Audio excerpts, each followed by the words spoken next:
Message siya ng message. Pagka lagi niyang kinakausap yung kasama ko sa work. Tapos, tinatanong mo?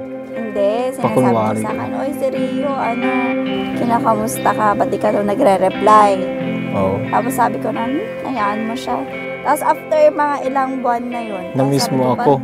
Parang hindi siya nagpaparamdam.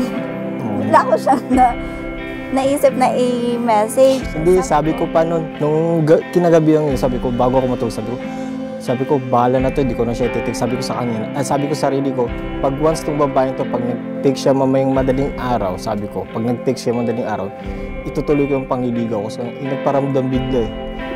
Sa isip ko lang yun. Sige, subukan ko. Kaya sinagot ko siya that day din.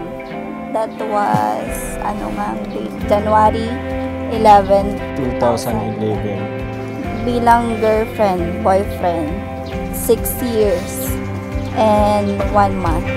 6 years and 1 month.